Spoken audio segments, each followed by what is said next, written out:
Hello दोस्तों, स्वागत है आपका नॉवल वाणी पर। एक ऐसी दुनिया जहां अल्फाज जिंदा होते हैं। यहां हम आपको सुनाते हैं बेहतरीन रोमांटिक फैंटेसी, दिल धड़काने वाले थ्रिलर्स और हैरान कर देने वाली मिस्ट्रीज।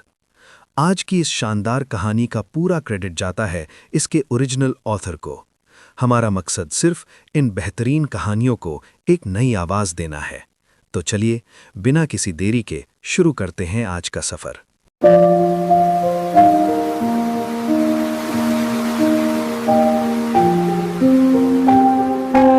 चैप्टर 561।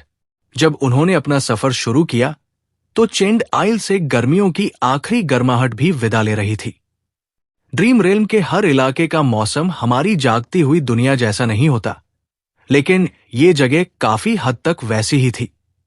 नाइट टेम्पल पहुंचने तक पतझड़ का मौसम पूरी तरह से छा चुका होगा। अगर सब कुछ ठीक रहा तो इस सफर में 2 या 3 हफ्ते लगने वाले थे। सनी का प्लान था कि वो अक्टूबर के बीच तक उस रहस्यमयी सिटाडेल में पहुंचकर वो हाथी दांत वाला चाकू निकाल ले। फिर नवंबर के शुरुआती दिनों में शिपरेक आइलैंड पर एफी, काई और फायर कीपर से जाकर मिले। इससे उन्हें एबोनी टावर तक पहुंचने और सर्दियों से पहले सीड के अंदर जाने के लिए लगभग पूरा 1 महीना मिल जाता। लेकिन जाहिर है, ड्रीम रेल में आप कभी भी किसी प्लान पर बहुत ज्यादा भरोसा नहीं कर सकते। सनी को चेंड आइल्स पार करने की अपनी काबिलियत पर काफी भरोसा था, लेकिन वो जानता था कि उसे घमंड में नहीं आना चाहिए। ये एक जंगली और जानलेवा जगह थी, जो खूंखार जानवरों और छिपे हुए खतरों से भरी हुई थी। उसने यहां कई आइलैंड्स को एक्सप्लोर किया था और कई राक्षसों का शिकार भी किया था। लेकिन 9 महीने तक इस इलाके में लड़ने और सफर करने के बाद भी सनी सिर्फ इसके दक्षिणी पूर्वी हिस्से को ही अच्छे से जानता था, जहां सैंक्चुअरी ऑफ नॉक्टिस मौजूद था। वो कभी भी टियर के पश्चिम या उत्तर की तरफ नहीं गया था। हालात और भी खराब इसलिए थे क्योंकि चेनेड आइल्स के बीचों बीच मौजूद उस विशाल खालीपन के आप जितना करीब जाते, उतने ही भयानक खतरों का सामना करना पड़ता। नाइट टेम्पल तक जल्दी पहुंचने के लिए सनी और कैसी को टियर तक पहुंचकर उसके किनारे किनारे चलना था। इसका मतलब था कि वो इस पूरे इलाके के सबसे खतरनाक हिस्से से गुजरने वाले थे। हालांकि सब कुछ बुरा नहीं था। कैसी को कुछ ऐसी बातें पता थी जो सनी नहीं जानता था, क्योंकि फायर कीपर्स ने चेंड आइल्स के उत्तरी हिस्से में काफी समय बिताया था। उसके पास मॉडरेट के नक्शे से कॉपी की गई सारी जानकारी भी थी, जिसमें उन कई जगहों के बारे में विस्तार से लिखा था जहां से उन्हें गुजरना था। वो इतना ताकतवर था कि वहां मिलने वाले खतरों का सामना कर सके, और कैसी भी अब बेबस नहीं थी। वो दोनों काफी थे। शायद इन्हीं वजहों से सनी ने पूरी टीम के बिना ही इस सफर पर निकलने का फैसला किया था। आने वाले दिनों ने साबित कर दिया कि उसका फैसला सही था। उनका सफर हैरानी भरे तरीके से काफी आसान रहा। रास्ता पार करने में कोई दिक्कत नहीं आई। कैसी बिना उसकी मदद के एक आइलैंड से दूसरे आइलैंड तक जाने में पूरी तरह से सक्षम थी, जो एक बड़ी राहत की बात थी। अपनी दूसरी आस्पेक्ट एबिलिटी और क्वाइट डांसर की वजह से वो अंधी लड़की काफी सटीकता के साथ हवा में आगे बढ़ सकती थी। पता चला कि उसके पास एक असेंडेड चार्म भी था, जो किसी एक ईको की ताकत को काफी बढ़ा देता था, और उसने इसका इस्तेमाल अपने रेपियर पर किया था।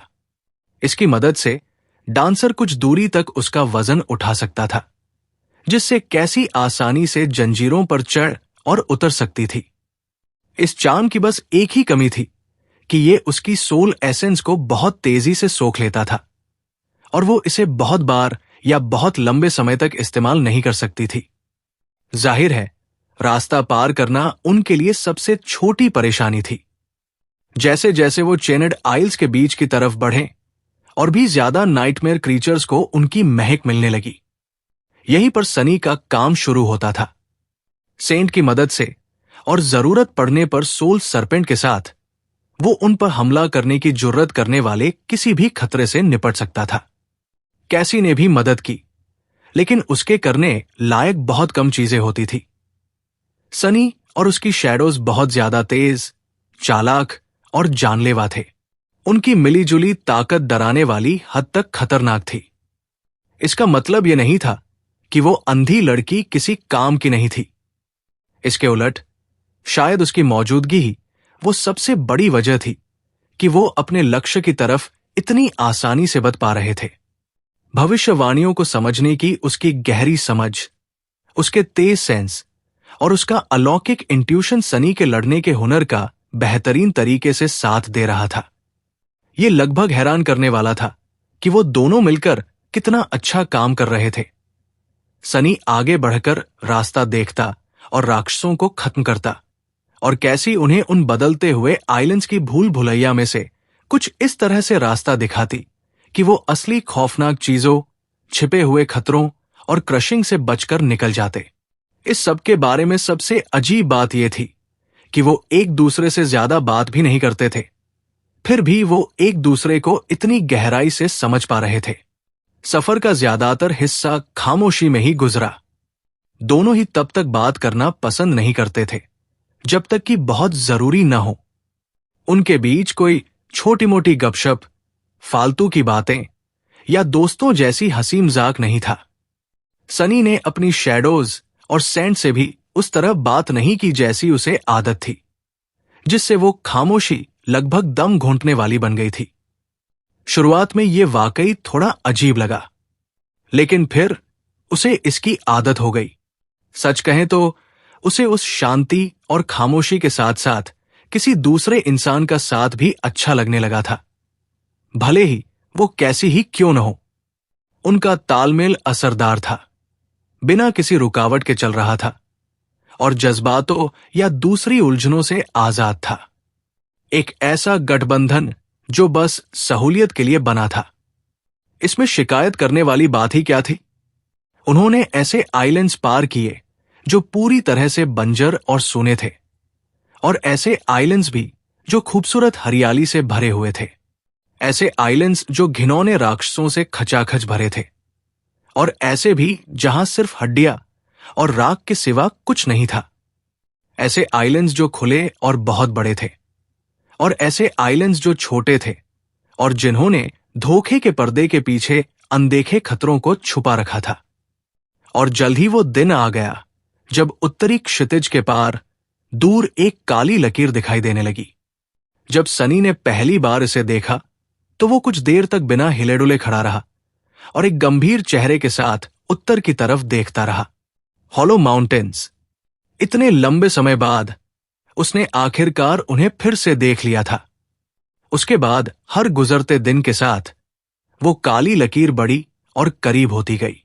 जल्द ही वो एक एक पहाड़ की चोटी और आसमान को चीरती हुई उस पर्वत श्रृंखला के नुकीले आकार को साफ साफ देख पा रहा था, जो किसी विशाल ड्रैगन के दांतों की तरह लग रही थी।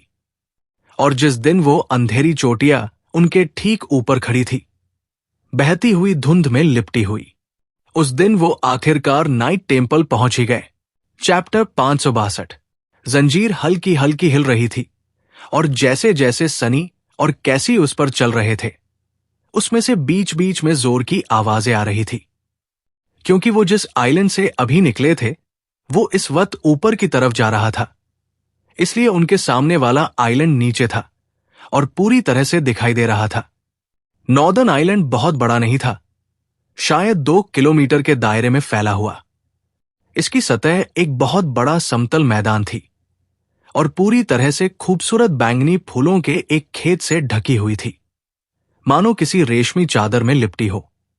आसमान में सूरज के चमकने के बावजूद उन नाजुक फूलों की कलियां बंद थी।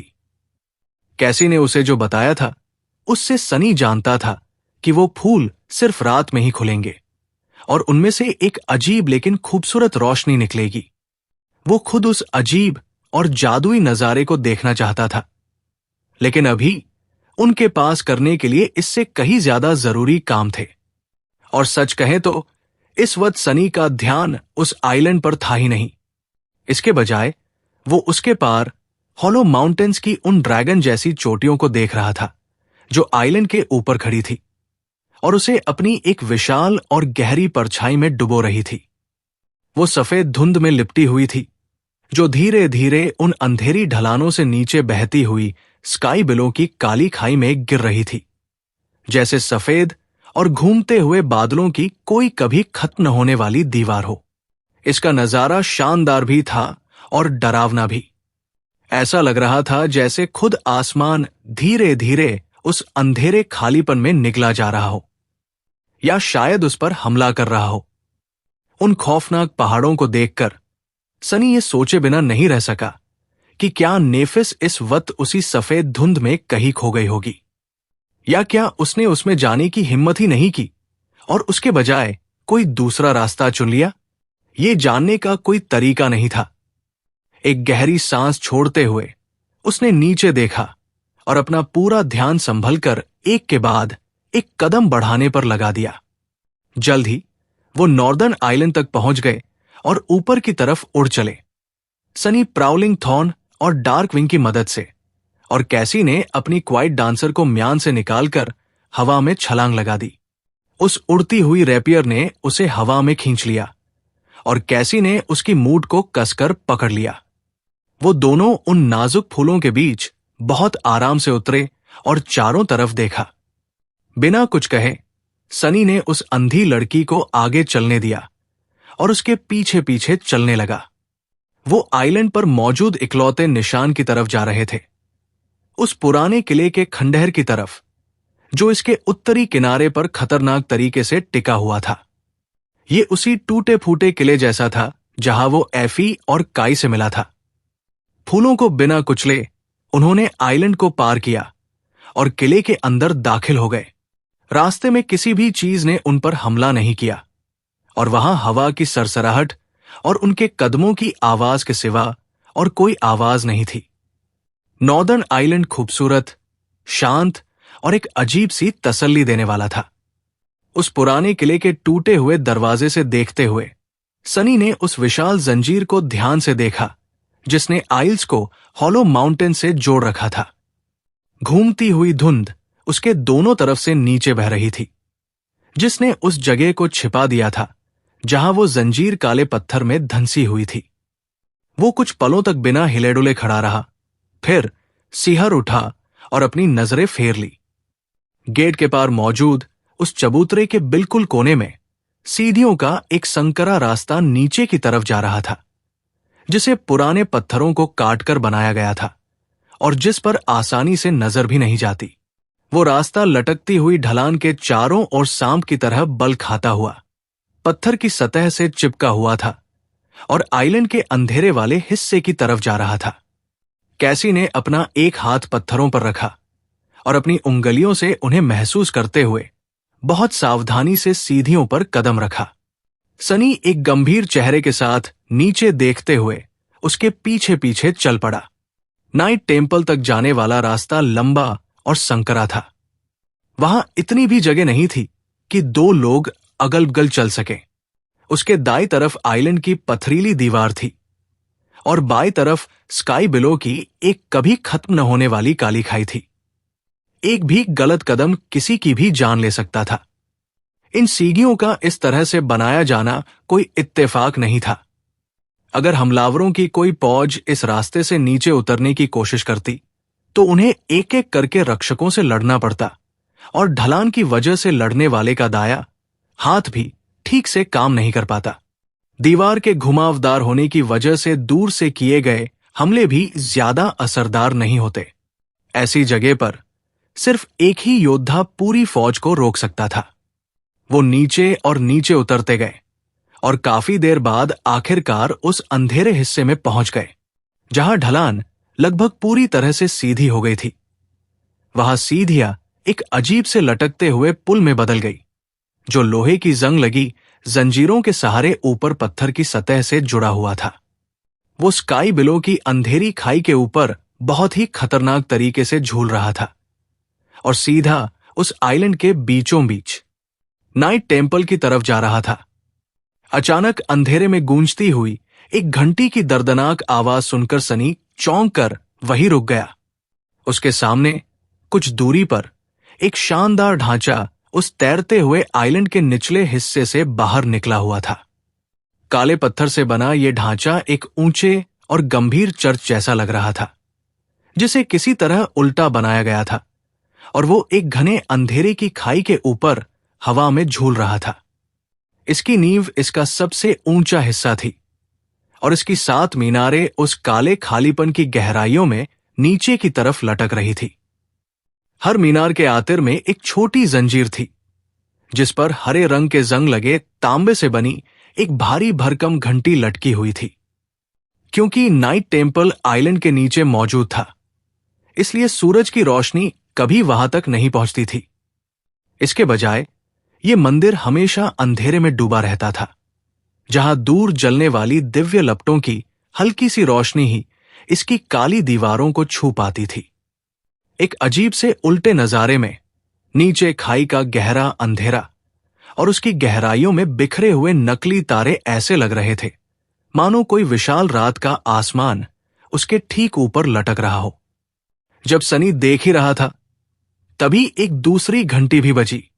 वो थोड़ा सा हिला और उसने अपना ध्यान उस संकरे रास्ते पर लगाया और उसकी खतरनाक सीढ़ियों से होते हुए मंदिर के भारी लोहे के दरवाजों तक अपनी नजरों को दौड़ाया। कैसी उसकी तरफ मुड़ी, एक पल के लिए रुकी और बोली, चलो चलते हैं, उन्होंने हमें देख लिया है। सनी ने हामी भरी और एक कदम आगे बढ़ाया। नाइट टेम्पल आगे उनका इंतजार कर रहा था, जिसके दरवाजे किसी भूखे मुंह की तरह खुले हुए थे। चैप्टर 563। गेट की तरफ चलते हुए सनी ने धीरे से पूछा, तो अब आगे क्या होगा? बिल्कुल। जवाब देने से पहले कैसी ने कुछ पलों तक सोचा। मुझे पक्का नहीं पता। ये इस बात पर निर्भर करता है कि सेंट कॉर्मेक सिटाडल के अंदर है या फिर हॉलो माउंटेन्स की खोजबीन करने बाहर गए हैं। वैसे भी मेरी हैसियत इतनी तो है ही कि उनकी गैर मौजूदगी में मंदिर की देखभाल करने वाले मास्टर्स में से किसी एक से मिलने का मौका मिल सके।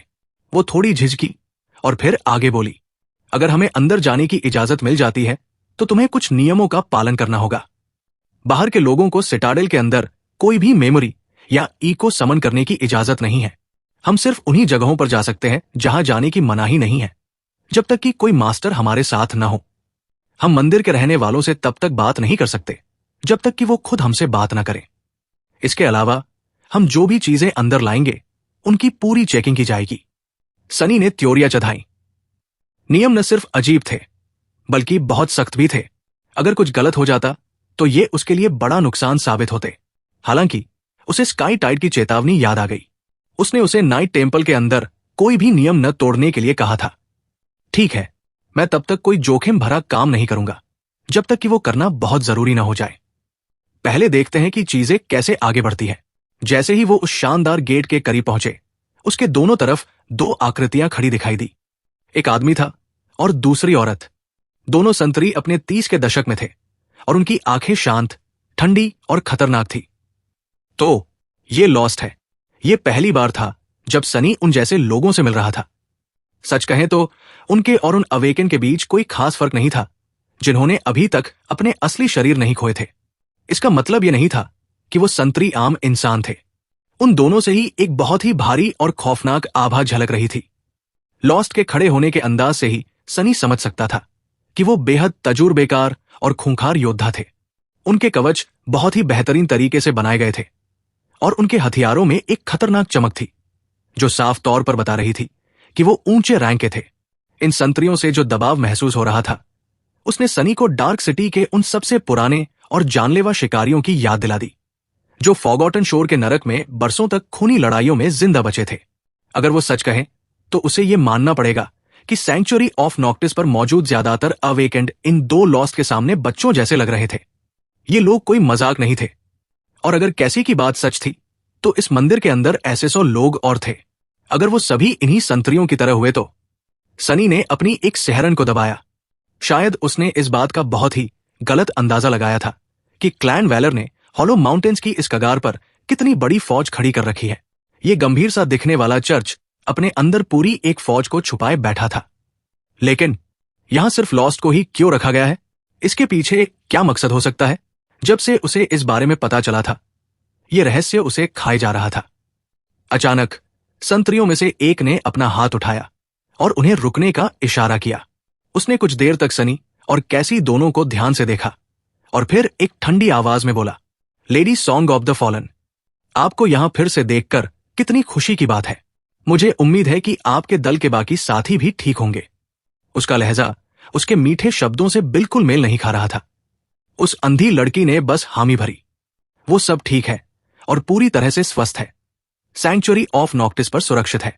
दूसरे संतरी ने अपनी भौं उठाई और बोला, अच्छा, तो फिर ऐसा क्या हुआ जो आपने इतना लंबा सफर तय करके हमारे इस मामूली से सिटाडेल में लौटने का फैसला किया, वो भी अपने वफादार साथियों के बिना और एक अनजान शख्स के साथ। कैसी ने सनी की तरफ देखा और मुस्कुराई। ये अवेकेंड सनलेस है और ये कोई अनजान नहीं है। दरअसल ये मेरा बहुत करीबी दोस्त है और दुनिया के उन गिने चुने लोगों में से है जिन पर मैं अपनी जान से भी ज्यादा भरोसा कर सकती हूं। हम दोनों ही लेडी चेंजिंग स्टार के साथ ही हुआ करते थे। सनी का तो जैसे गला ही रुंध गया। इतने सलीके से बोला गया झूठ। कमाल है। वही अंधी लड़की कुछ पल के लिए रुकी और फिर बोली, हम लॉर्ड कॉर्मैक से मिलने की उम्मीद लेकर आए थे। संतरी कुछ देर तक चुप रहे, जिससे सनी को थोड़ी सी घबराहट होने लगी। आखिरकार उनमें से एक ने जवाब दिया, लॉर्ड कॉर्मैक अपने एक मिशन पर गए हुए हैं। वो कम से कम कई हफ्तों तक वापस नहीं आएंगे। कैसी की मुस्कान बिल्कुल नहीं डगमगाई। बिना झिझके वो पहले जैसी ही सलीकेदार और मीठी आवाज में बोली, तो फिर सर पियर्स या लेडी वेल्थ से ही मुलाकात करवा दीजिए। संतरियों ने एक दूसरे की तरफ देखा। कुछ देर बाद उनमें से एक ने लंबी सांस ली। यही इंतजार करो। इतना कहकर वो वहां से गायब हो गया और सनी और कैसी को उस बचे हुए लॉस्ट की भारी नजरों के सामने छोड़ गया। सनी भी बेशर्मी से उस संतरी को घूरता रहा। उसने चाहे जितनी कोशिश की, वो कोई फर्क नहीं निकाल पाया। वो ड्रीम रेल्म के किसी भी आम अवेकन जैसी ही दिख रही थी। खैर, ये बात समझ में भी आती थी। आखिरकार उसका आत्मा वाला शरीर भी तो बिल्कुल वैसा ही था। साथ ही उसका शरीर भी बहुत आकर्षक था। क्या घूर रहे हो लड़के? सनी ने ऊपर देखा और मुस्कुराया। एक पल के लिए उसका मन हुआ कि वो सच सच जवाब दे दे, लेकिन फिर उसकी समझदारी जीत गई। आपका कवच, मैम, ये एक बहुत ही बेहतरीन मेमोरी लग रहा है। संतरी बस गुर्राई और उसने कुछ नहीं कहा। कुछ देर बाद दूसरा संतरी लौट आया और उसने उन्हें अपने पीछे आने का इशारा किया। उन्हें गेट के पास वाले एक छोटे और ठंडे कमरे में ले जाया गया और मोटे कपड़े से बनी सादे कपड़ों की 2 जोड़ियां थमा दी गई और फिर उन्हें अंदर बंद कर दिया गया। सनी उलझन भरे चेहरे के साथ अपने हाथों में पकड़े उन कपड़ों को घूर रहा था। ओह, ये किस लिए है? कैसी ने एक लंबी सांस ली और अपनी बेल्ट खोली, फिर अपनी क्वाइट डांसर को डिसमिस किया और उसकी खाली म्यान को एक बेंच पर रख दिया। कोई मेमोरीज या इकोज अलाउड नहीं है, याद है? सनी ने त्योरिया चढ़ाई और फिर अपने कवच की तरफ देखा। अगर वो इसे हटा देता है तो वो लगभग नंगा ही हो जाएगा। क्या वो उम्मीद कर रहे हैं कि हम यही कपड़े बदले? उस अंधी लड़की ने खामोशी से अपनी पीठ उसकी तरफ मोड़ ली। सनी एक पल के लिए झिझका और फिर उसने भी वैसा ही किया। उसकी परछाई ने भी अपना चेहरा घुमा लिया। मन ही मन गालियां देते हुए सनी ने अपनी अनडाइंग चेन को हटाया और उस छोटे से कमरे में मौजूद परछाइयों में हलचल महसूस की, क्योंकि कैसी का कवच और कोट भी स्पार्क्स की बारिश बनकर टूट रहे थे। वो इतने करीब थे कि वो उसके दिल की धड़कन को सुन सकता था और उसके शरीर से निकल रही गर्मी को महसूस कर सकता था। अपने ख्यालों को भटकने से रोकते हुए सनी ने एक सादा पतलून पहना और उस कपड़े की सरसराहट सुनी जब वो कैसी की चिकनी त्वचा पर से फिसल रहा था।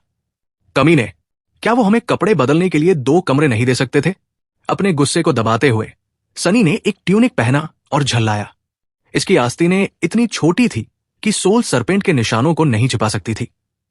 इससे भी बुरी बात यह थी कि इसके बाहर वो 2 परछाइयां दिखाई दे रही थी जो उसके शरीर से लिपटी हुई थी और उसे अंधेरे की एक पतली सी परत में लपेटे हुए थी। और तो और ट्यूनिक और पतलून दोनों ही उसके साइज से कई गुना बड़े थे। एक गहरी सांस के साथ सनी ने अपनी परछाइयों को अपने हाथों पर चढ़ने का आदेश दिया ताकि वो दिखाई न दे। फिर उसने सरपेंट को वापस बुला लिया, नीचे झुका और पतलून के पैरों को मोड़कर लेदर के सैंडल पहन लिए और अपना गला साफ किया। क्या तुम्हारा हो गया? कैसी ने थोड़ी देर रुककर जवाब दिया। हाँ, उसे जो कपड़े दिए गए थे उसमें वैसे ही सैंडल और एक लंबी ट्यूनिक थी जिसमें उसके कंधे और घुटने के नीचे का हिस्सा खुला हुआ था। उसका चांदी का आधा मुखौटा भी अब नहीं था, जिससे कैसी की खूबसूरत नीली आंखें दिखाई दे रही थी। सनी कुछ पलों तक उसे घूरता रहा उसे एहसास हुआ कि वो लगभग भूल ही गया था कि उसकी आंखें कैसी दिखती है। फिर उसने अपना मुंह बनाया और जोर से दरवाजा पीटा।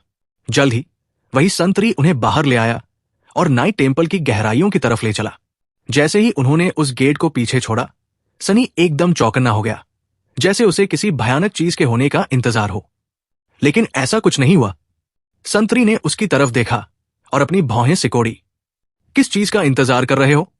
आओ, सर पियर्स बस आते ही होंगे। चैप्टर 564। इस खौफनाक से दिखने वाले मंदिर का अंदरूनी हिस्सा भी बाहर की तरह ही अजीब था।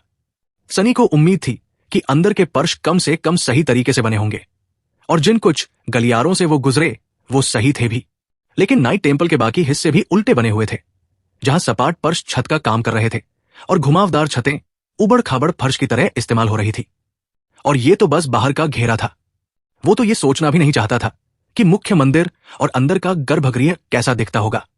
चलते चलते उसने कई लॉस्ट को चुपचाप सिटाडेल के रोजमर्रा के काम करते हुए देखा। उन्होंने भी उसी तरह के सादे कपड़े पहने हुए थे जैसे सनी ने अभी पहने थे, और उनके पास कोई हथियार नहीं था। हालांकि उनमें से हर एक शख्स, चाहे वो दीवारों पर लगे दियों में आराम से तेल बदल रहा हो या फर्श पर झाड़ू लगा रहा हो, उनसे भी वैसी ही ताकत और खौफनाक आभा महसूस हो रही थी जैसी गेट पर मिले उन दो संतरियों से। वे सभी जंग के मैदान में तपे हुए बेहद तजुर्बेकार योद्धा थे। आखिर ये जगह है क्या? कई घुमावदार सीढ़ियों से नीचे उतरने के बाद सनी और कैसी को एक और थोड़े बड़े कमरे में लाया गया। इस कमरे के बीच में एक बड़ी सी मेज रखी हुई थी।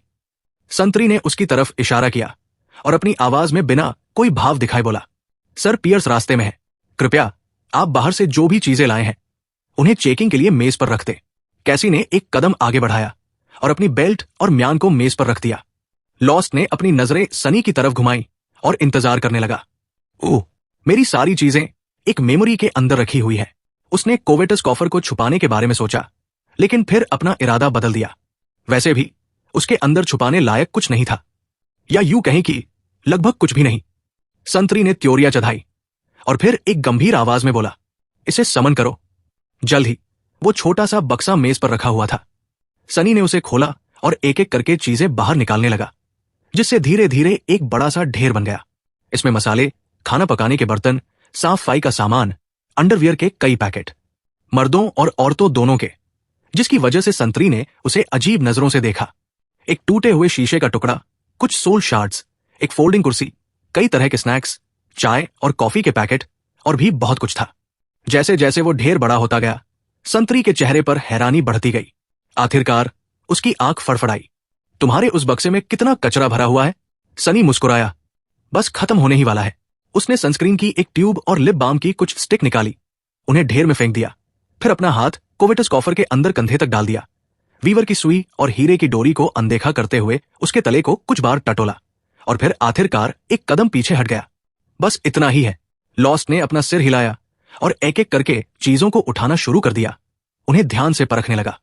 वो क्या ढूंढने की उम्मीद कर रहा था, ये सनी को नहीं पता था। उसी वक्त कमरे का दरवाजा खुला और तीखे नैनंश और मजबूत आंखों वाला एक लंबा आदमी अंदर आया। उसके काले बाल छोटे कटे हुए थे और गालों पर हल्की दाढ़ी थी। उस आदमी ने नीले रंग के बिना चमक वाले स्टील से बना एक स्केल आर्मर पहना हुआ था और उसके हाव भाव में एक तजुर्बेकार हत्यारे वाला बेपरवाह आत्मविश्वास झलक रहा था। सनी को यह समझने के लिए किसी पहचान की जरूरत नहीं थी कि वो एक मास्टर के सामने खड़ा था, और वो भी एक बेहद ताकतवर मास्टर के सामने। सर पियर्स क्लैन वैलर की मॉर्गन से थोड़े कम डरावने लग रहे थे, लेकिन मॉर्गन की उम्र तो एफी से भी कम थी, जबकि इस आदमी के पास अपने हुनर को निखारने और जंग का तजुर्बा हासिल करने के लिए 10-20 साल ज्यादा थे। फिर भी वो वैलर का एक शूरवीर था। सनी किसी मुगालते में नहीं था। इस दानव के सामने ना तो कैसी और ना ही वो खुद कोई हैसियत रखते थे, खासकर तब तो बिल्कुल नहीं जब वो 100 अवेकेंड योद्धाओं की फौज से घिरे हों। मैं इन सब के बारे में क्यों सोच रहा हूं? हम यहां बात करने आए हैं, लड़ने नहीं।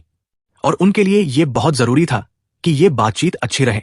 वे कितनी अच्छी तरह अपनी बात मनवा पाते हैं और सर पियर्स उनकी बात को कैसे लेते हैं, इसी बात पर निर्भर करेगा कि सनी को सीधे तरीके से काम करना पड़ेगा या मुश्किल तरीके से, या फिर उसे उस दूसरे चाकू को हासिल करने का अपना प्लान ही छोड़ना पड़ेगा। संतरी ने पूरे अदब के साथ मास्टर का स्वागत किया और फिर सनी द्वारा कोवेटस कॉफर से निकाले गए सामान के ढेर की चेकिंग में लग गया। सर पियर्स ने एक पल के लिए उस ढेर को देखा, फिर कैसी की तरफ मुड़े। अवेकेंड कैसिया, नाइट टेम्पल में दोबारा आपका स्वागत है। कैसी ने थोड़ा सा सिर झुकाया। Sir piers. सनी ने अपनी आंखें घुमाने की इच्छा को मुश्किल से दबाया, जैसे कि मैं यहां हूं नहीं। संतरियों और उस खौफनाक मास्टर दोनों ने ही सनी को पूरी तरह से अनदेखा कर दिया था, और वो सिर्फ उस अंधी लड़की से ही बात करना बेहतर समझ रहे थे। इसका एक कारण तो ये रहा होगा कि वो पहले से ही उसे जानते थे, लेकिन इसकी सबसे बड़ी वजह उसका एक ट्रू नेम का धारक होना था। खैर, सनी के लिए यह बिल्कुल सही था। वो जितना हो सके उतना सबकी नजरों से बचे रहना चाहता था। सर पियर्स और कैसी ने एक दूसरे से औपचारिक बातें की, और फिर वो धीरे धीरे अपने असली मुद्दे पर आने लगे। सनी बड़े ध्यान से सुन रहा था, क्योंकि वो जानता था कि इस बातचीत पर कितना कुछ दांव पर लगा है। लेकिन कुछ देर बाद उसका ध्यान भटक गया। वो क्या था? एक पल के लिए उसे लगा जैसे उसने अपने पीछे किसी के गहरी सांस छोड़ने की आवाज सुनी हो। नहीं, उसने पक्का कुछ सुना था, लेकिन वहां कोई नहीं था। सनी ने त्योरियां चढ़ाई। क्या मुझे कोई वहम हो रहा है? या तभी अचानक एक जानी पहचानी आवाज उसके कानों में गूंज उठी। सनलेस, मुझे बहुत खुशी है कि तुम यहां पहुंच गए। सनी की आंखें थोड़ी सी चौड़ी हो गई। उसने संतरी, कैसी और मास्टर पियर्स की तरफ देखा। किसी के चेहरे से ऐसा नहीं लग रहा था कि उन्होंने कुछ सुना है। अपना चेहरा छिपाते हुए वो दीवार की तरफ देखने लगा और बहुत ही धीमी फुसफुसाहट में बोला, मॉडरेट, तुम कहाँ थे, कमीने? उसके शब्द थोड़े तीखे लग रहे थे, लेकिन उसका लहजा असल में खुशी से भरा हुआ था। वो आवाज धीरे से हंसी, जिससे न जाने क्यों सनी को थोड़ी घबराहट होने लगी। क्या ये सिर्फ उसे ही लग रहा था, या फिर उस रहस्यमयी राजकुमार की आवाज थोड़ी बदली हुई सी लग रही थी? सच कहूं तो मैं पूरे समय तुम्हारे साथ ही था, ड्रीम रेल्म के तुम्हारे सफर को देखता हुआ। बस मैंने बात न करने का फैसला किया था। सनी ने कुछ बार अपनी पलकें झपकाई। उसके सीने में एक अजीब सी भारी और ठंडी झुरझुरी दौड़ गई। कुछ तो गड़बड़ थी, बहुत ही ज्यादा गड़बड़। तुमने बात न करने का फैसला किया? क्यों? मॉडरेट कुछ पलों तक खामोश रहा, फिर अपने उसी मीठे अंदाज में बोला, तुम इतने चौकने रहते हो कि मुझे डर था कि अगर मैंने ज्यादा कुछ कहा तो तुम आओगे ही नहीं। क्या? इसके कहने का क्या मतलब है? सनी को लगा कि उसका दिल सीने में जोर जोर से धड़क रहा है। उसका इंट्यूशन उसे खतरे का संकेत दे रहा था, और उसके अंदर अचानक खौफ भर गया। बेवकूफ बना दिया। क्या मुझे बेवकूफ बना दिया गया? कहाँ हो? यहां, नाइट टेम्पल में। उसी वक्त संतरी ने उस ढेर में से टूटे हुए शीशे के टुकड़े को उठाया। मॉडरेट फिर से बोला। उसकी आवाज अब भी दोस्ताना थी, लेकिन अचानक गहराई से बहुत ज्यादा ठंडी महसूस होने लगी, जैसे धुंध की एक पतली सी चादर के पीछे छिपा हुआ कोई काला और अशांत समंदर हो। बिल्कुल, उस शीशे के टुकड़े को मुझ तक पहुंचाने के लिए तुम्हारा शुक्रिया, सनलेस। मैं तुम्हारा बहुत आभारी हूं। कैसी की बातों का जवाब देते हुए सर पियर्स ने यूं ही संतरी की तरफ देखा। उनकी नजर शीशे पर जाकर टिक गई, और अगले ही पल उनकी आंखें फटी की फटी रह गई। और अब आगे जो होने वाला है उसके लिए मुझे बहुत अफसोस है। वो खौफनाक मास्टर अचानक उस मेज के पास खड़ा था, और उसने लॉस्ट को किनारे फेंक दिया था। शीशे का वो टुकड़ा अब उनके हाथ में था। सनी की तरफ एक खौफनाक नजर डालते हुए वो जोर से चिल्लाए, ये तुम्हें कहां से मिला, लड़के? जवाब दो मुझे। हैरान सनी ने एक कदम पीछे लिया। मैंने उसे याद आया कि सेंट टायर्स ने उसे रेकनिंग आइलैंड के बारे में कुछ भी बताने से मना किया था, लेकिन इस वक्त ऐसा लग रहा था कि अगर सनी ने सच को थोड़ा सा भी घुमाने की कोशिश की तो पियर्स उसे चीर कर रख देंगे। इसलिए उसने सच बता दिया। रेकनिंग पर एक अजीब से राक्षस को मारने के बाद मैंने इसे उठाया था। सर पियर्स ने एक पल के लिए उसे घूरा, और फिर अचानक उनका चेहरा बदल गया। वो मौत की तरह पीला पड़ गया और एकदम सुन्न हो गया, जैसे उनकी उम्र 10 साल बढ़ गई हो। उनकी आंखें बड़ी और पथराई हुई सी हो गई। वो खौफनाक मास्टर, वो बुरी तरह डरा हुआ था, लेकिन इससे पहले कि उनमें से कोई कुछ भी कर पाता, उनके हाथ में मौजूद उस टुकड़े पर एक पतली सी दरार आ गई, और अगले ही पल सनी को सिर्फ शीशों के टूटने की आवाजें सुनाई दे रही थी। चैप्टर 565। जैसे ही शीशे टूटने की आवाजों से सनी के कान भर गए, वो सहम गया, लेकिन किसी और को जैसे कोई फर्क ही नहीं पड़ा। और एक पल बाद जब मास्टर पियर्स के हाथ में शीशे का वो दरार वाला टुकड़ा अनगिनत टुकड़ों में बिखर कर फटा, तो वो आवाज भी अचानक गायब हो गई। वो खौफनाक आदमी कांप उठा। नहीं, ये क्या हो रहा है? सनी ने एक कदम पीछे लिया। चीजें बहुत तेजी से हो रही थी, और वो अभी तक हालात को समझ नहीं पा रहा था। वो बस इतना जानता था कि उसका दिल सुन पड़ गया था, और उसका दिमाग किसी मनहूस, खौफनाक और भयानक घटना के घटित होने के डर से भर गया था। उसे बेवकूफ बनाया गया था। उसने एक बहुत बड़ी गलती कर दी थी। कैसी थोड़ी सी हिली, और उसने तनाव और उलझन भरे चेहरे के साथ अपना सिर झुकाया। अगले ही पल पियर्स तेजी से संतरी की तरफ मुड़े। उनका चेहरा अभी भी पीला था और डर से भरा था, लेकिन अब उसमें एक खौफनाक दृढ़ता भी दिख रही थी। उनकी आवाज, जो कुछ पलों पहले इतनी आत्मविश्वास से भरी थी, अब घबराहट से कांप रही थी। टेम्पल को सील कर दो, गेटवे को नष्ट कर दो, जाओ अभी। हम उस चीज को यहां से भागने नहीं दे सकते। सनी की आंखें फटी की फटी रह गई। गेटवे को नष्ट कर दो, आखिर इनका मतलब क्या है? और वो किस चीज के बारे में बात कर रहे थे? ऐसा लग रहा था जैसे संतरी के मन में ये सवाल नहीं थे। पियर्स का खौफ किसी बीमारी की तरह उस तक भी पहुंच गया था, लेकिन उस आदमी ने बस अपना सिर हिलाया और बिना अपने डर को हावी होने दिए तेजी से कमरे के बाहर निकल गया। कैसी ने उसे रास्ता देने के लिए एक कदम पीछे लिया और फिर घबराते हुए पूछा, सर पियर्स, ये सब क्या हो रहा है? जैसे उनकी मौजूदगी का एहसास होने पर मास्टर पीछे मुड़े और सनी की तरफ एक बहुत ही खतरनाक और गुस्से भरी नजर डाली। तुम? उनकी आवाज मुश्किल से दबाए गए गुस्से से कांप रही थी। सत्यानाश। सनी ने क्रूएल साइट को समन करने के बारे में सोचा, लेकिन इससे पहले कि वो हिल भी पाता, वो लंबा आदमी उसके पास पहुंच चुका था और उसने उसे कंधे से दबोच लिया। अगर उसके पास बोन वीव नहीं होता तो उस भयानक दबाव से सनी की कॉलर बोन शायद टूट ही जाती। अपने दूसरे हाथ से पियर्स ने कैसी को पकड़ा, जिससे वो दर्द से कराह उठी। मैं तुम दोनों से बाद में निपट लूंगा, अभी समय नहीं है। इसके बाद सनी को बस इतना याद था कि उन्हें कमरे से बाहर घसीटा जा रहा था।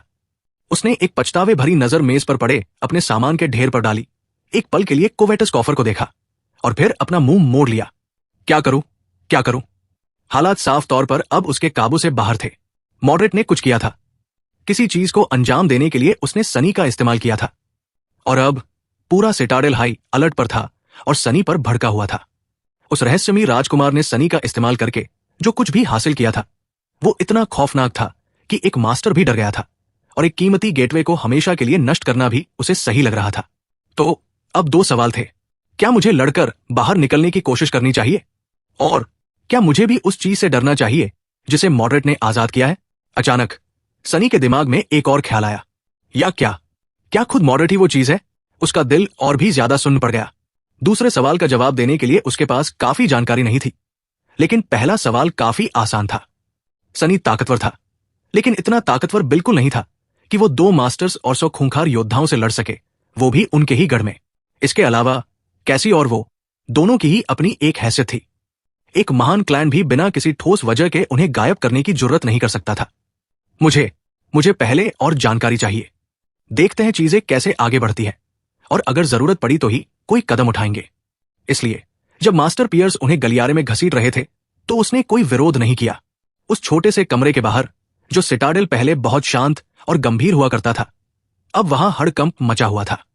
कई लॉस्ट उनके पास से तेजी से गुजरे, जिनकी परछाइयां सजे हुए तेल के दियों की नारंगी रोशनी में काली दीवारों पर नाच रही थी। सनी हलचल देख सकता था और हर दिशा में जल्दबाजी लेकिन एक अनुशासित गतिविधि महसूस कर सकता था। पहले के उलट अब मंदिर का हर निवासी कवच पहने हुए था और उसके हाथों में खतरनाक हथियार थे। वो बहुत तेज और अनुशासित थे, किसी पेशेवर सैनिक की तरह जो जंग की तैयारी कर रहे हों। और वहां उनकी पूरी एक फौज थी। लेकिन इन सब के बावजूद लॉस्ट बाहर से जो शांति दिखा रहे थे, क्या उसके पीछे उसे उनकी घबराहट महसूस हो रही थी? मास्टर पियर्स ने एक संतरी पर चिल्लाते हुए उसे रुकने का आदेश दिया, फिर सनी और कैसी को उस आदमी की तरफ धकेल दिया। इन दोनों को छोटे सेल में बंद कर दो। सनी अपना गुस्सा जाहिर करना चाहता था, लेकिन इससे पहले कि वो ऐसा कर पाता, पूरा मंदिर अचानक कांप उठा। कुछ ही पलों बाद एक कान फोड़ देने वाली आवाज की लहर गलियारे में गूंज उठी। दरवाजे। उन्होंने दरवाजे बंद कर दिए हैं, लेकिन बात इतनी आसान नहीं थी। चूंकि वो अभी भी सिटाडेल के बाहरी घेरे में थे, इसलिए उसका शैडो सेंस बाहरी दीवार के पार उस खालीपन तक पहुंच पा रहा था। लेकिन जैसे ही दरवाजे बंद हुए, वो सब बदल गया, मानो मंदिर अब बाहरी दुनिया से पूरी तरह कट गया हो। अब इसे सील कर दिया गया था और वो भी अंदर ही फंस गए थे। उस संतरी ने चुपचाप उन दोनों को पकड़ा और उन्हें घसीटते हुए ले गया। लड़खड़ाते हुए और गिरने से बचने की कोशिश करते हुए सनी ने अपने कंधे के पीछे से एक नजर डाली। आखिरी चीज जो उसने देखी वो खूबसूरत लाल बालों वाली एक औरत थी, जो उस खौफनाक मास्टर के सामने खड़ी थी।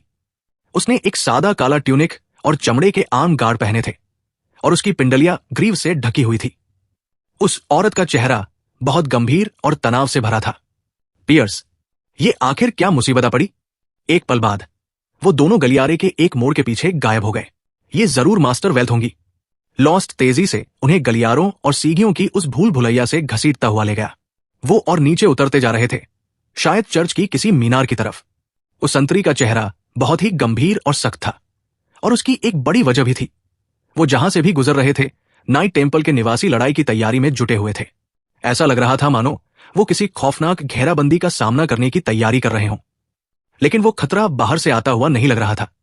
इसके बजाय ज्यादातर लॉस्ट मंदिर की गहराइयों में उसके अंदरूनी गर्भगृह की तरफ भाग रहे थे। जल्द ही उन्हें चीखें सुनाई देने लगी। वो आवाज चर्च के उस भूल भुलैया जैसे हिस्से में एक अजीब तरीके से गूंज रही थी, इसलिए यह बता पाना मुश्किल था कि चीखें किस दिशा से आ रही है। वो बहुत दूर लग रही थी, और फिर भी सनी का खून सर्द होने लगा। ये डरावनी चीखें एक ऐसे दर्द और खौफ से भरी थी जिसे शब्दों में बयां नहीं किया जा सकता था। वो इस तरह की चीखों को बहुत अच्छे से जानता था। ये वो चीखें थी जो इंसान तब निकालते हैं जब उन्हें न सिर्फ भयानक चोट लगती है, बल्कि उनके शरीर के अंग काट दिए जाते हैं, और वो जानते हैं कि या तो उनकी जिंदगी खत्म होने वाली है या फिर पहले जैसी कभी नहीं रहेगी। उन्हें ले जाने वाला वो संतरी एक पल के लिए रुका। उसका चेहरा पीला पड़ गया, और बिना कोई शब्द कहे वो उन्हें एक लंबे गलियारे के आखिर में मौजूद लोहे के एक भारी दरवाजे की तरफ घसीटता रहा। लॉस्ट ने एक अजीब सी चाबी का इस्तेमाल करके दरवाजा खोला और फिर उन्हें अंदर धकेल दिया। सनी और कैसी ने खुद को एक गोल कमरे में पाया जिसकी छत बहुत ऊंची थी, या यूं कहें कि जिसका फर्श बहुत ऊंचा था, क्योंकि यह भी उल्टा बना हुआ था। कमरे की वो गुंबद जैसी छत असल में उनके पैरों के नीचे थी, जो किसी गहरे गड्ढे की तरह ढलान लिए हुए थी। सेल के बीचों बीच लोहे का एक बड़ा सा पिंजरा रखा हुआ था, जिसकी हर एक सलाख इंसान के हाथ जितनी मोटी थी। उस पिंजरे के चारों तरफ अजीब से रून्स उकेरे गए थे, जिन्होंने उसे पूरी तरह से घेर रखा था। ये क्या? अगले ही पल संतरी ने बहुत ही बेरमी से उन दोनों को पीछे से धक्का दिया, जिससे सनी और कैसी उस गुंबद की ढलान से लुढ़कते हुए पिंजरे के दरवाजे के अंदर जा गिरे, जिसे संतरी ने तुरंत बंद कर दिया।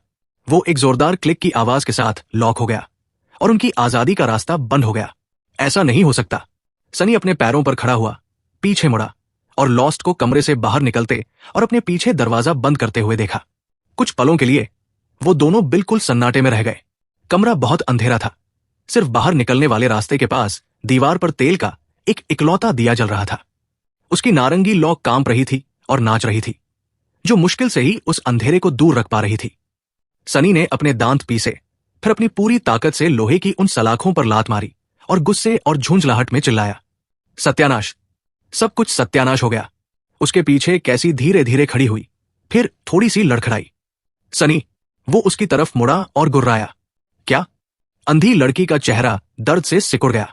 कुछ गड़बड़ है, मुझे महसूस हो रहा है।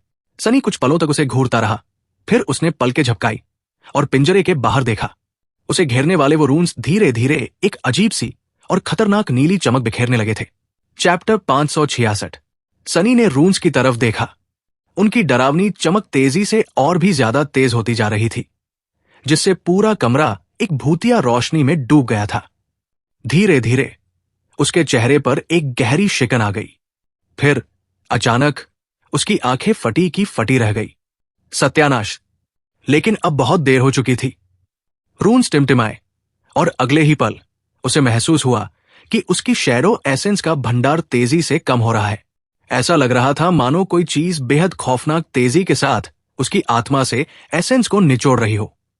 उसी वक्त शैडो एसेंस का दायरा और भी सिकुड़ गया और सिर्फ उस पिंजरे के आकार तक ही सीमित रह गया। वो उदास परछाई पीछे हट गई, मानो उन चमकते हुए रून से दूर भागने की कोशिश कर रही हो। सनी ने हड़बड़ाहट में क्रूएल साइड को समन करने की कोशिश की, लेकिन वो एक सेकंड से चूक गया।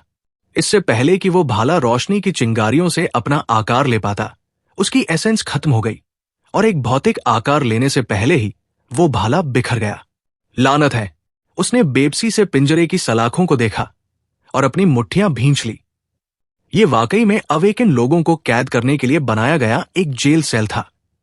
शैडो एसेंस के बिना वो यहां से भागने के लिए शैडो स्टेप का इस्तेमाल नहीं कर सकता था, और अब वो मेमोरीज को भी समन नहीं कर सकता था, क्योंकि उन्हें असल दुनिया में लाने के लिए भी एसेंस की जरूरत होती थी, भले ही वो बहुत थोड़ी सी ही क्यों न हो। इकोस के साथ भी यही दिक्कत थी, और शैडोज के साथ भी उसे कमजोरी भी महसूस हो रही थी, और आने वाले घंटों में वो और भी कमजोर होने वाला था। उसके शरीर में एसेंस के न बहने की वजह से सनी की ताकत काफी कम हो गई थी। जिसने भी ये मनहूस पिंजरा बनाया था वो सच में जानता था कि वो क्या कर रहा है। गुस्से में गुर्राते हुए सनी पीछे मुड़ा और खुद को गुंबद के बीचों बीच फिसलने दिया, जहां कैसी अपने गोरे नाजुक चेहरे पर एक खोया हुआ भाव लिए खड़ी थी। अपना एक हाथ अजीब तरह से उठाते हुए उसने धीरे से उसे अपने आसपास की हवा में घुमाया और फुसफुसाई, मैं फिर से अंधी हो गई हूं। सनी ने त्योरियां चढ़ाई, कुछ पल उसे घूरा और फिर अपना चेहरा फेर लिया। तुम हमेशा से अंधी ही थी।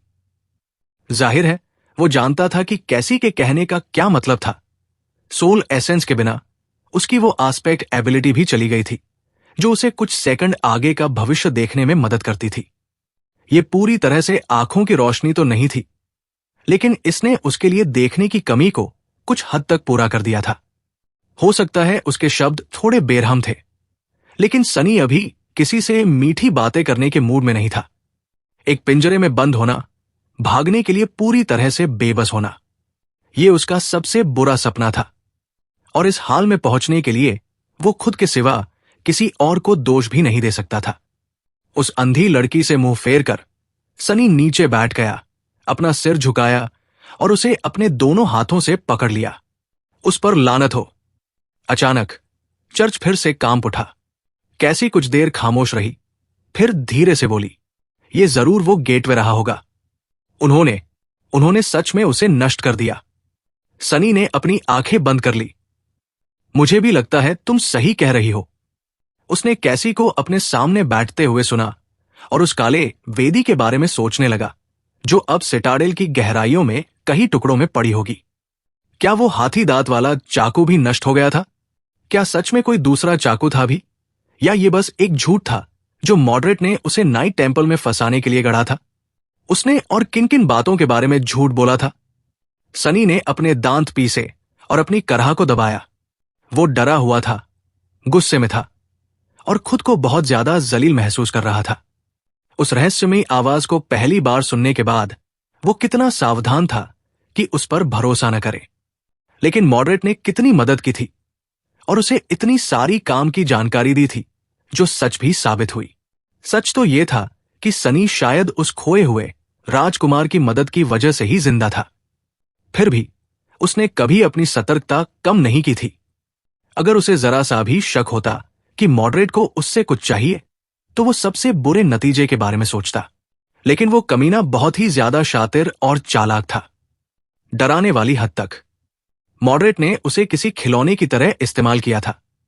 वो बहुत अच्छे से समझ गया था कि सनी किसी पर भी आसानी से भरोसा नहीं करता, इसलिए उसने बहुत ही हल्का तरीका अपनाया, ये जानते हुए कि कोई भी दबाव उसके इस शक की शिकार को डराकर भगा देगा।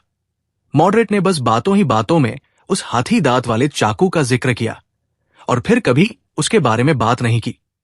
बल्कि सनी के जाल में फंसने के बाद तो उसने सनी से दोबारा बात ही नहीं की थी।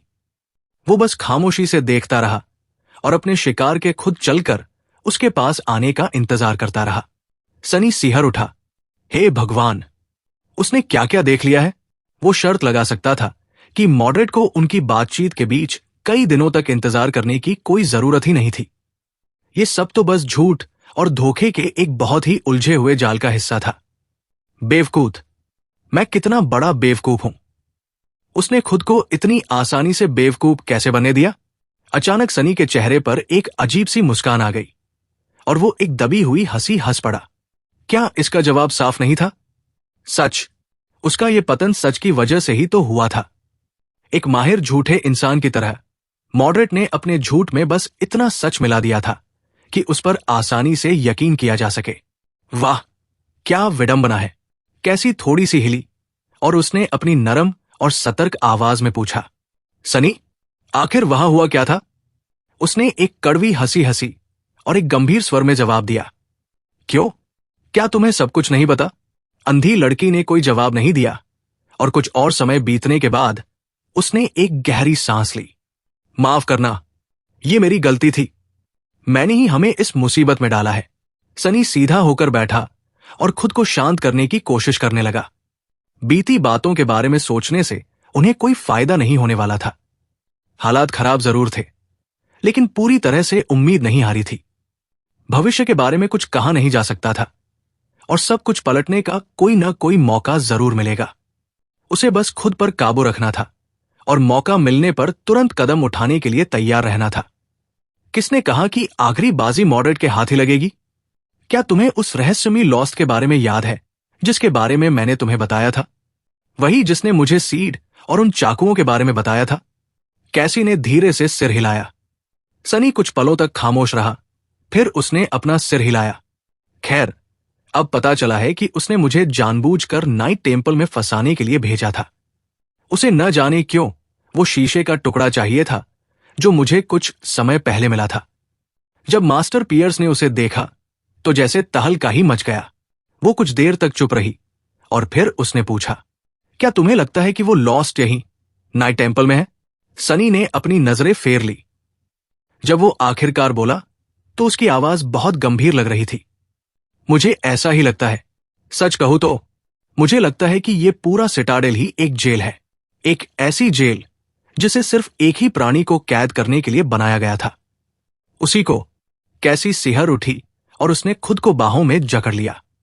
उनके बीच एक भारी सन्नाटा छा गया। कुछ देर बाद वो बोली, शायद तुम सही कह रहे हो। लेकिन सनी, उसकी आवाज कांप उठी, वो आखिर किस तरह का प्राणी होगा जिसकी पहरेदारी के लिए 100 अवेकेंड योद्धाओं, 2 असेंडेड नाइट्स और 1 सेंट की जरूरत पड़ती है?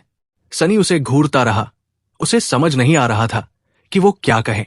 उसे कुछ भी अंदाजा नहीं था। चैप्टर 567। सनी को लगा कि मॉडरेट किस तरह का प्राणी है, इसका एक सुराग इस बात में छिपा हो सकता है कि सिर्फ लॉस्ट और इंसानी इकोज को ही उस पर पहरा देने की इजाजत थी। लेकिन कोई भी अंदाजा लगाने के लिए यह जानकारी बहुत कम थी। उस आदमी के बारे में वो और क्या जानता था जो खुद को प्रिंस ऑफ नथिंग कहता था? उसे काफी हद तक यकीन था कि मॉडरेट एक इंसान था, या कम से कम कभी किसी वक्त में तो इंसान रहा ही होगा। एक नाइटमेयर क्रीचर किसी इंसान की आवाज की नकल तो कर सकता था, लेकिन जागती हुई दुनिया के बारे में वो ज्ञान नहीं दिखा सकता था जो मॉडरेट ने दिखाया था। सनी को यह भी लगा कि उस रहस्यमयी राजकुमार ने 12 साल की उम्र में फर्स्ट नाइटमेयर जीतने की जो बात बताई थी वो सच थी। इसके अलावा सनी के पास सिर्फ क्रूएल एज का विवरण था, जिसमें एक ऐसे राजकुमार की कहानी थी जिसे एक खौफनाक ग्रिमस्पॉन को सौंप दिया गया था। और बाद में जब वो वापस लौटा तो उसे पता चला कि अब उसके पिता के घर में उसके लिए कोई जगह नहीं थी। वो बात और ये सच्चाई कि मिरर बीस्ट को मॉडरेट नहीं बनाया था, बिल्कुल वैसे ही जैसे सेंट को उसने बनाया था। ये सब अंदाजा लगाने के लिए काफी नहीं था। एक लंबी सांस छोड़ते हुए सनी ने पिंजरे के चारों तरफ देखा। इसके घुमावदार पर्श की वजह से उसे और कैसी को एक दूसरे के करीब रहने के लिए मजबूर होना पड़ा था। आराम से बैठने के लिए इकलौती चपटी जगह गुंबद के बिल्कुल बीचों बीच थी, और वो भी बहुत बड़ी नहीं थी। पिंजरा पूरी तरह से खाली था। बस एक जंग लगी बाल्टी थी जिसे लकड़ी के ढक्कन से ढका गया था। सनी कुछ देर तक उस बाल्टी को घूरता रहा, फिर उसने मुंह बनाया। तुम्हें क्या लगता है वो हमें यहां कब तक रखेंगे? कैसी कुछ देर खामोश रही, फिर उसने बहुत ही शांत स्वर में जवाब दिया, ये इस बात पर निर्भर करता है कि वो उस कैदी को काबू में रख पाते हैं या नहीं। उसके चेहरे पर एक गहरी सिकुड़न आ गई। क्या 100 एलिट अवेकेंड योद्धा और 2 मास्टर्स जो एक महान क्लैन की सेवा में थे मॉडरेट को संभाल पाएंगे? आज से पहले उसने बिना एक पल की झिझक के हाँ कहा होता। वो रहस्यमयी राजकुमार चाहे कितना भी ताकतवर क्यों न हो, वो पूरी एक फौज से कैसे लड़ सकता था? लेकिन सर पियर्स के चेहरे पर वो खौफ और लॉस्ट की घबराहट देखने के बाद सनी को अब इतना यकीन नहीं था। और अगर मॉडरेट किसी तरह जीत गया तो क्या होगा? क्या वो सुरक्षित रहेंगे, या क्या वो भी उसी खौफ का सामना करेंगे? सत्यानाश। सनी ने सेल के दरवाजे पर एक गहरी नजर डाली और अपनी आंखें बंद कर ली। अभी के लिए इंतजार करने के अलावा वो और कुछ नहीं कर सकते थे। मिनट बीतते गए जो धीरे धीरे घंटों में बदल गए। खिड़कियां न होने की वजह से समय का अंदाजा लगाना बहुत मुश्किल था। सनी और कैसी ज्यादातर खामोशी रहे, कुछ हद तक इसलिए क्योंकि दोनों अपने अपने ख्यालों में उलझे थे, और कुछ हद तक इसलिए क्योंकि कहने के लिए कुछ काम का था ही नहीं। नाइट टेम्पल कई बार और कांप उठा, लेकिन ये झटके पहले 2 झटकों जितने जोरदार नहीं थे। सनी चुपचाप ध्यान लगा रहा था। उसे अपनी मांसपेशियों से शैडो एसेंस का असर कम होते हुए और अपनी ताकत धीरे धीरे घटते हुए महसूस हो रही थी। कुछ देर बाद वो खड़ा हुआ, पिंजरे की दीवारों पर चढ़ा और रून्स को ध्यान से देखा। फिर उस सेल के हर एक सेंटीमीटर की छानबीन की। उसने लोहे की सलाखों को मोड़ने और उखाड़ने की कोशिश भी की, लेकिन सब बेकार था। ऐसा लग रहा था जैसे ये पिंजरा मास्टर्स या शायद सेंस तक को कैद करने के लिए बनाया गया था। अपनी पूरी ताकत होने पर भी सनी अपने जोर से इसे तोड़कर बाहर नहीं निकल पाता। काफी देर बाद उसके पास वापस गुंबद के बीच में खिसक कर कुछ न करने के अलावा और कोई चारा नहीं बचा। उसे काफी समय से ऐसा मौका नहीं मिला था। सच कहें तो कुछ न करना एक तरह का सुकून दे रहा था। अगर वो इस बात को भूल जाए कि उनकी जान एक धागे पर लटकी हुई थी, तो रून्स की नीली चमक और तेल के दिए की नारंगी रोशनी बहुत ही हल्की और मध्यम थी, जिससे पूरा कमरा अंधेरे और परछाइयों से भरा हुआ लग रहा था। बाहर कहीं शायद एक खौफनाक खून खराबा चल रहा था, लेकिन यहां सब कुछ शांत और खामोश था। सनी को बस नींद आने ही वाली थी कि कैसी अचानक दरवाजे की तरफ मुड़ी। कोई आ रहा है। उसने अपनी आंखें खोली और खड़ा हो गया। फिर एक गंभीर चेहरे के साथ तेल के दिए की तरफ देखा। उसकी नाचती हुई लौ कांपी और फिर एक पल के लिए गायब हो गई, जब दरवाजा एक धमाके के साथ खुला और हवा का एक झोंका सेल के अंदर आया। 5 लोग अंदर आए। उनमें से 4 लॉस्ट योद्धा थे, जिनके चेहरे सख्त थे और उनके कवच खून से सने हुए थे। एक वही संतरी था जिसने उन्हें अंदर बंद किया था। उसका चेहरा पीला और सफेद पड़ चुका था और उसके सिर पर एक कामचलाऊ पट्टी की तरह सफेद कपड़े का टुकड़ा बंधा हुआ था। 5वीं एक खूबसूरत लाल बालों वाली औरत थी, जिसने एक काला ट्यूनिक पहना हुआ था। Master wealth. उसकी गर्दन में एक पतली सी चेन पर निहाई के आकार का एक अजीब सा ताबीज लटक रहा था और उसकी आंखों में कत्ल करने का इरादा साफ दिख रहा था। उससे जो आभा निकल रही थी वो सच में बहुत डरावनी थी। तो आखिरकार मॉडरेट भागने में कामयाब नहीं हो पाया। मास्टर ने कैसी पर एक ठंडी नजर डाली, फिर सनी की तरफ मुड़ी। तुम ही उस शीशे के टुकड़े को सिटाडेल में लेकर आए थे, है ना? सनी थोड़ा सा हिला। हां, मैं ही लाया था। वेल्थ के मुंह का एक कोना फड़फड़ाया। तुम्हें ऐसा करने के लिए किसने कहा था? उसने कुछ बार पलकें झपकाई। क्या? मुझे किसी ने ऐसा करने को नहीं कहा था। मुझे तो पता भी नहीं था कि वो टुकड़ा क्या है। मुझे बस वो थोड़ा अजीब लगा और मैंने उसे उठा लिया। उस खूबसूरत औरत ने लॉस्ट में से एक की तरफ देखा, जिसने सिर हिलाया। ये सच कह रहा है, या कम से कम इसे यही लगता है कि ये सच कह रहा है। सनी ने उस लॉस्ट को ध्यान से देखा, जो 30 के आसपास की उम्र का एक आदमी था, जिसका चेहरा सूखा हुआ था और उसकी आंखें साफ और भूरी थी। बहुत बढ़िया, एक और चलता फिरता लाई डिटेक्टर। वेल्थ ने त्योरियां चढ़ाई, फिर एक भारी नजर से सनी को घूरा। तुम्हारा नाइट टेंपल आने का असली मकसद क्या था? सनी कुछ पलों तक झिझका। जब वो बोला तो उसकी आवाज डरी हुई और थोड़ी कांपती हुई लग रही थी। मुझे बताया गया था कि यहां वेदी पर एक खास तरह का चाकू है।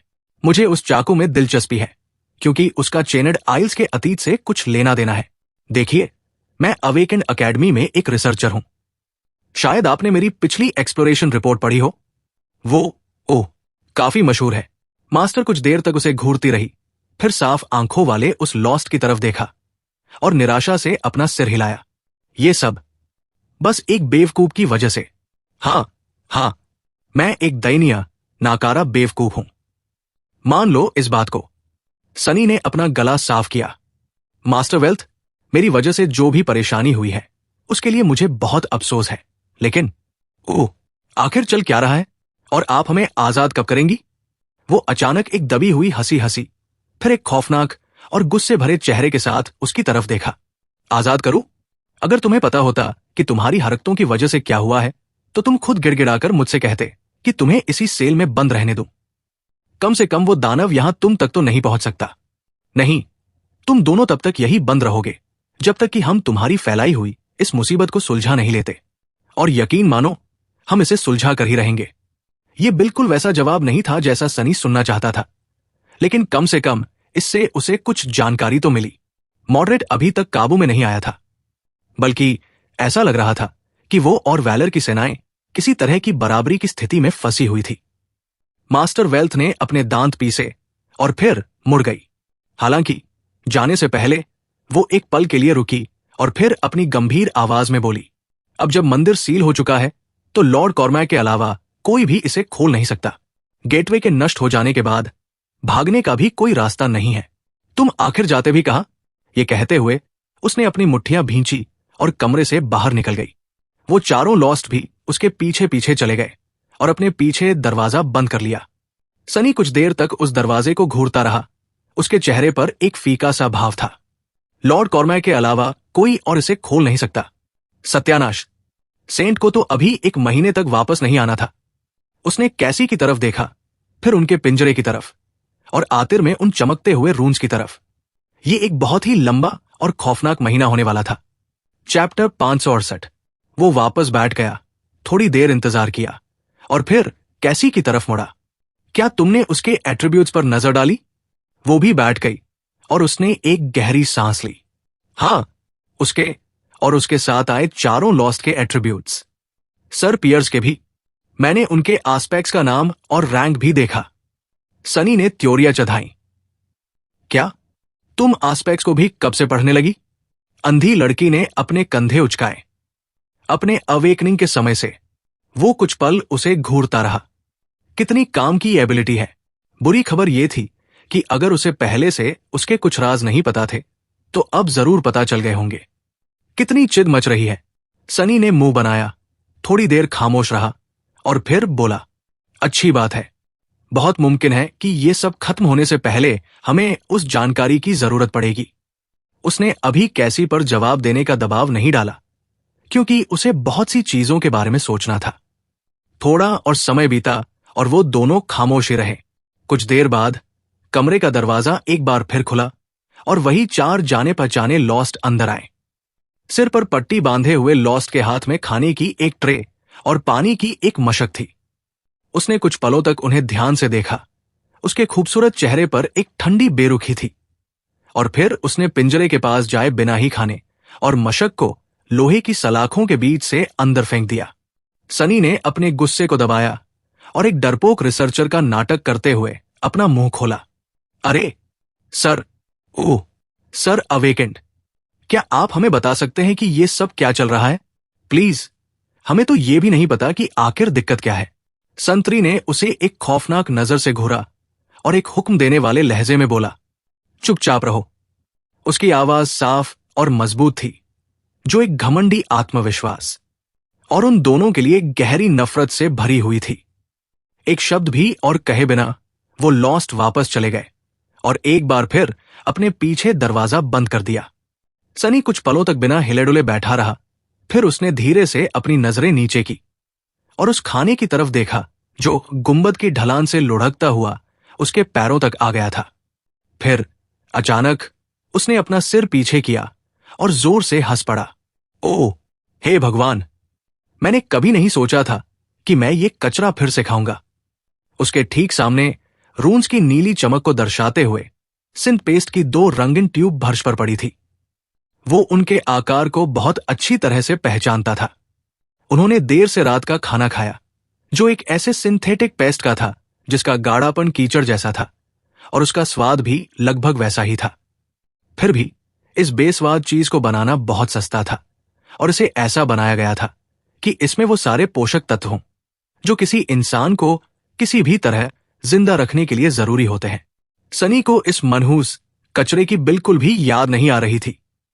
बाहरी इलाकों में जो खाना सबसे आसानी से मिलता था उसे यूनिवर्सल राशन पैक या सिर्फ रैड पैक कहा जाता था।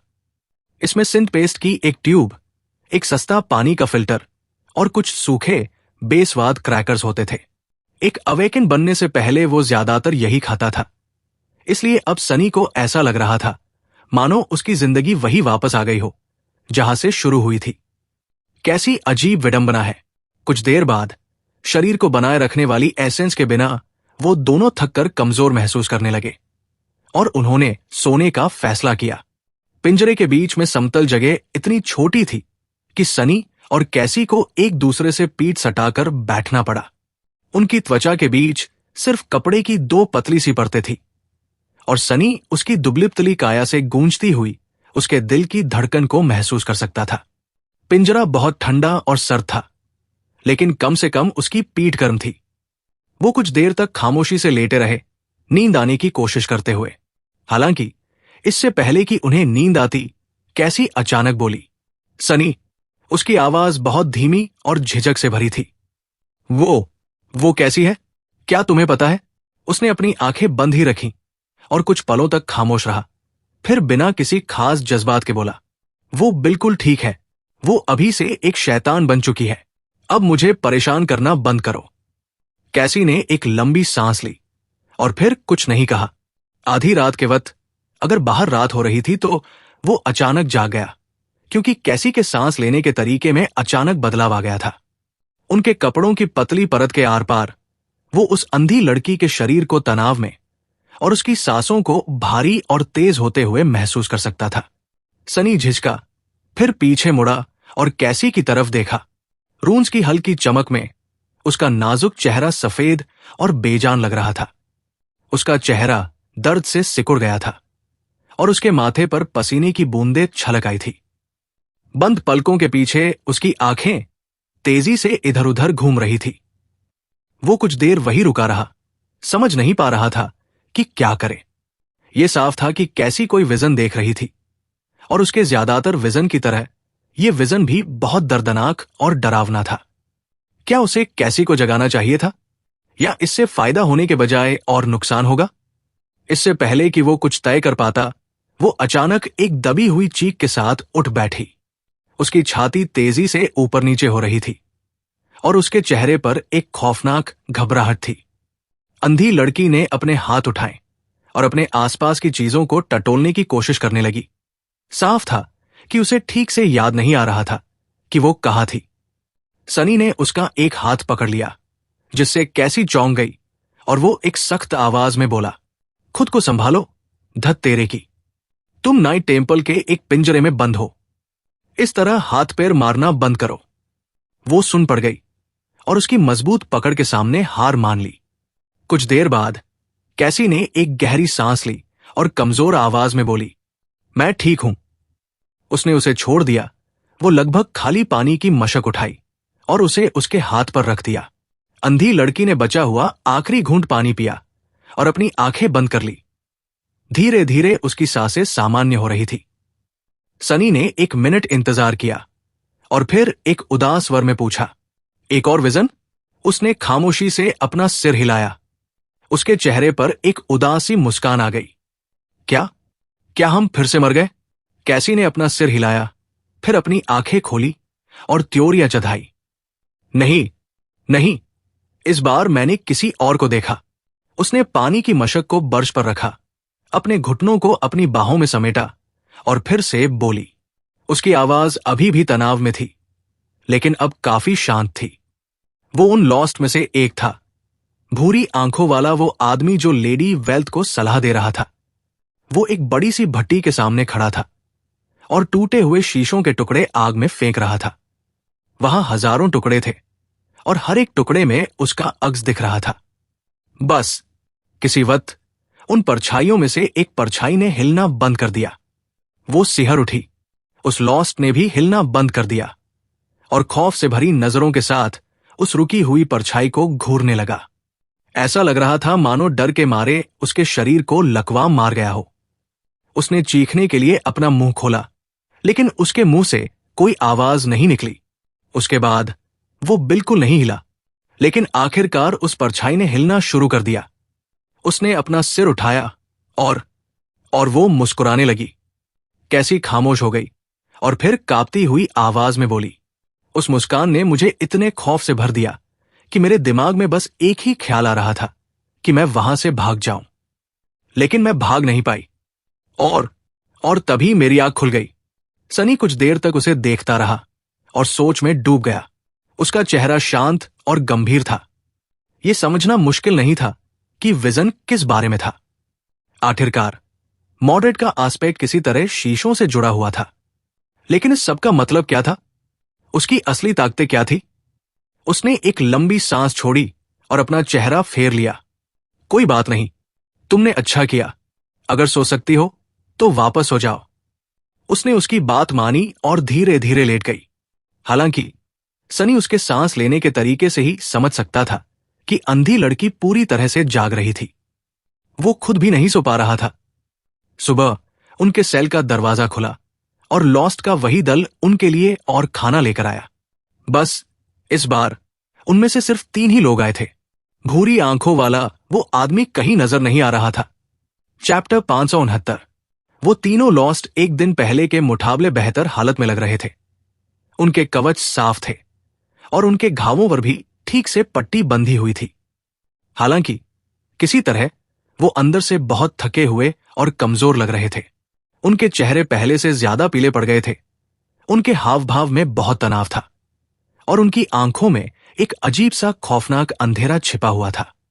सिर्फ वो संतरी जिसने पहले सनी से बात की थी वही पहले जैसा लग रहा था, बल्कि उसका वो ठंडा और सख्त इरादा अब और भी मजबूत होता दिख रहा था। साथ ही उसकी वो खामोश नफरत भी। बिना एक शब्द कहे उसने सिंथ पेस्ट की ट्यूब पिंजरे में फेंकी, फिर कैसी के पास फर्श पर पड़ी पानी की मशक की तरफ इशारा किया। सनी ने खाली मशक बाहर फेंक दी और बदले में उसे एक नई मशक मिल गई। सर, क्या आप प्लीज हमें बता सकते हैं कि यहां चल क्या रहा है? आपका वो चौथा दोस्त कहाँ है? क्या कुछ हुआ है? संतरी ने एक भारी और खौफनाक नजर से उसे घूरा। जब उसने जवाब दिया तो उसकी आवाज एकदम स्थिर और सपाट थी। जब तक तुमसे कुछ पूछा न जाए तब तक कुछ मत बोलना। इतना कहकर वो लॉस्ट वहां से चले गए। सेल का दरवाजा एक जोरदार क्लिक की आवाज के साथ बंद हो गया। तेल के दिए की लौ कांपी और हर तरफ फिर से एक खौफनाक सन्नाटा छा गया। सनी ने एक लंबी सांस ली। कितना खड़ूस आदमी है। बस इसी तरह उनकी वो जेल की सजा शुरू हो गई। उस पत्थर के कमरे में कोई खिड़कियां नहीं थी, इसलिए समय के बीतने का अंदाजा लगाना लगभग नामुमकिन था। उनके पास बस उन 3 लॉस्ट के आने का ही एक सुराग था, जो हर रोज एक बार उनके लिए खाना और पानी लाते थे और कभी कभी लालटेन का तेल भी बदल देते थे। सनी और कैसी ने शुरुआत के कुछ दिन खामोशी और एक डरावने अजीब से इंतजार में बिताए। वो एक दूसरे से पीठ सटाकर सोते थे ताकि अपनी शरीर की गर्मी बांटकर उस जेल की जमा देने वाली ठंड को बर्दाश्त कर सकें। वो दिन का समय बिना एक दूसरे से बात किए बस किसी तरह काट रहे थे, जब तक कि बात करना बहुत जरूरी न हो जाए। दोनों को बस यही लग रहा था कि अब कोई बहुत भयानक घटना घटने वाली है। हालांकि ऐसा कुछ नहीं हुआ। नाइट टेम्पल दोबारा नहीं कांपा था और उस भारी दरवाजे से कोई भी चीज अंदर नहीं आई थी जो या तो उन्हें आजाद कर दे या उन्हें मार डाले। मास्टर वेल्थ या मास्टर पियर्स ने भी उस जादुई कमरे में कदम नहीं रखा था, मानो वो सनी और कैसी को पूरी तरह से भूल चुके हों। वो पत्थर का सेल एकदम शांत था और वहां कुछ भी नहीं बदल रहा था। हालांकि वो अभी भी समझ सकते थे कि बाहर कुछ बहुत ही खौफनाक और मनहूस चल रहा था। इसका सबूत वो 3 लॉस्ट थे जो उनके लिए खाना लाते थे। बाहरी दुनिया से उनका इकलौता नाता, वो जैसे दिख रहे थे और जो उनका बर्ताव था वो सब बयां कर रहा था।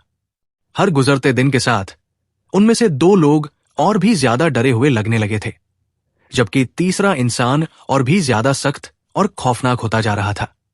सनी ने चाहे कितनी भी कोशिश की कि वो संतरी उससे कुछ कहे, लेकिन उस घमंडी योद्धा ने उसे कुछ भी बताने से इनकार कर दिया। वो बस पिंजरे की लोहे की सलाखों के पीछे से उन कैदियों को घूरता रहता था। उसकी आंखें गुस्से से भरी हुई होती थी।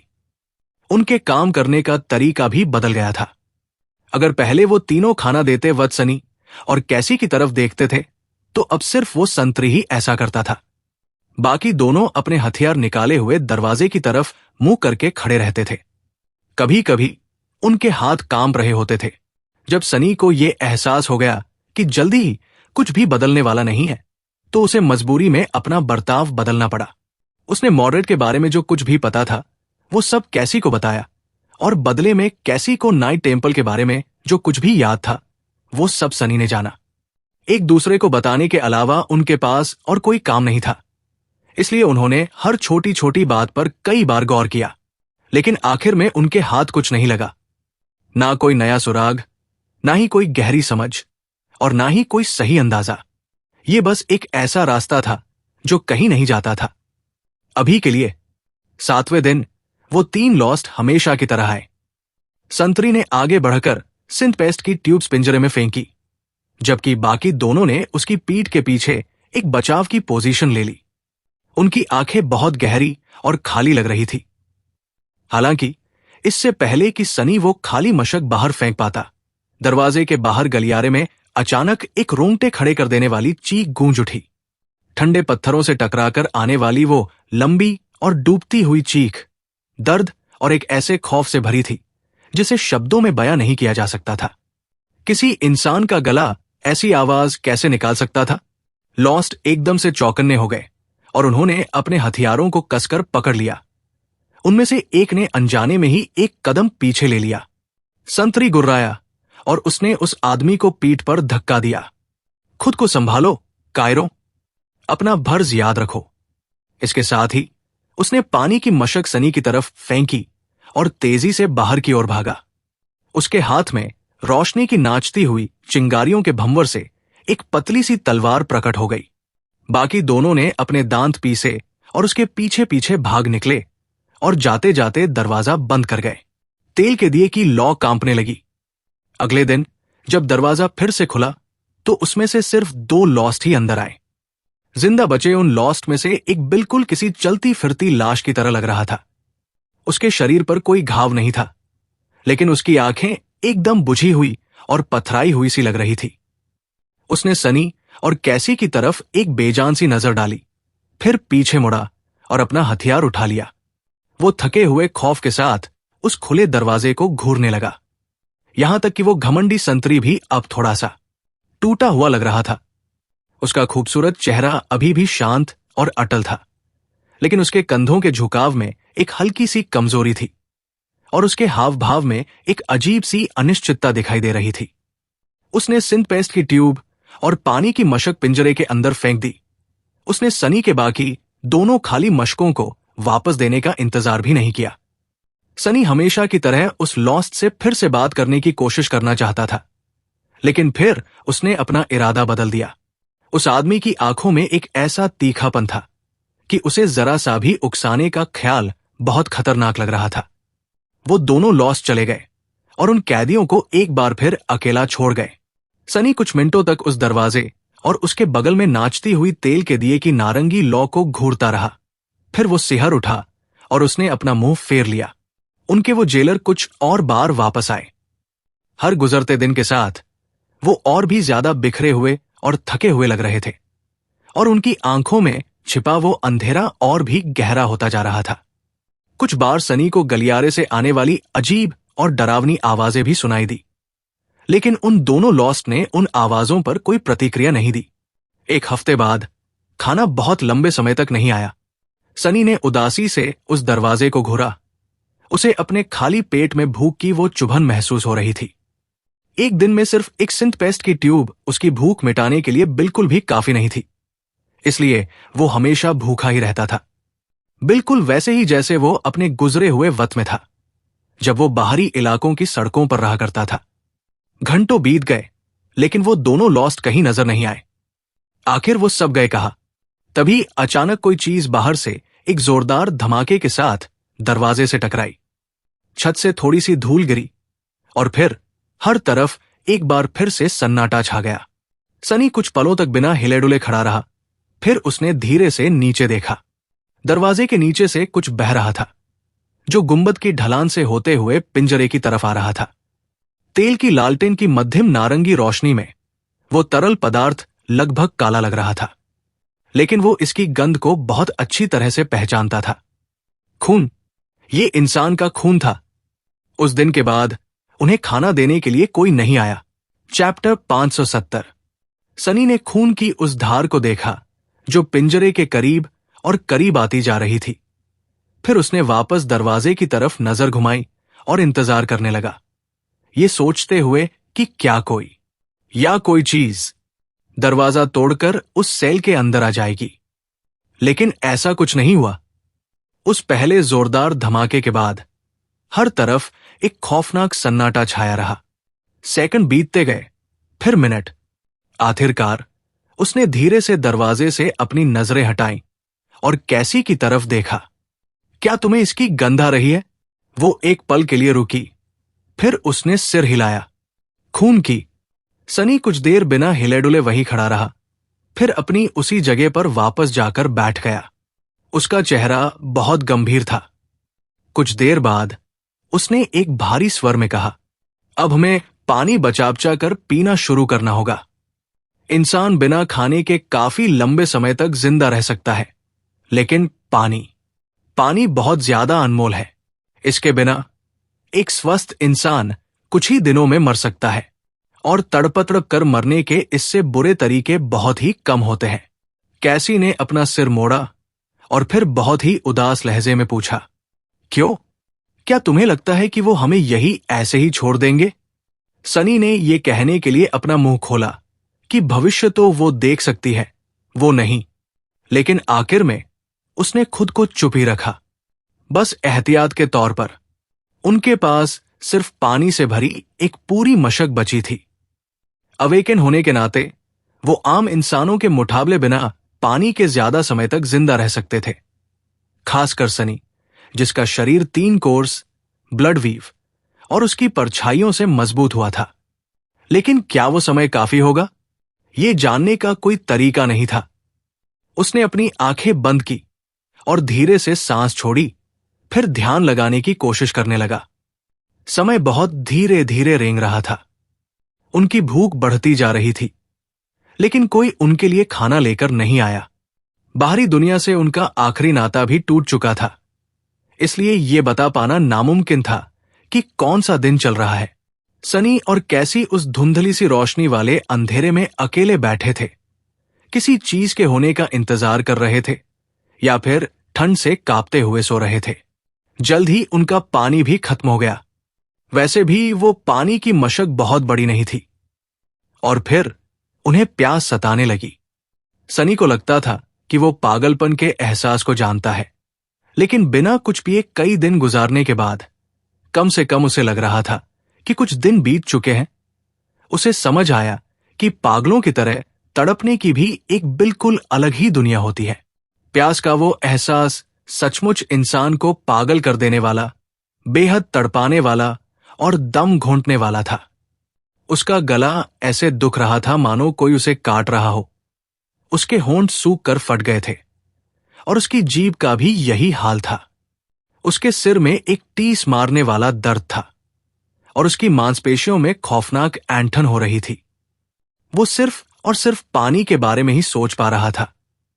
पानी, पानी, बस पानी। लेकिन इन सबसे बुरी चीज वो खौफ था।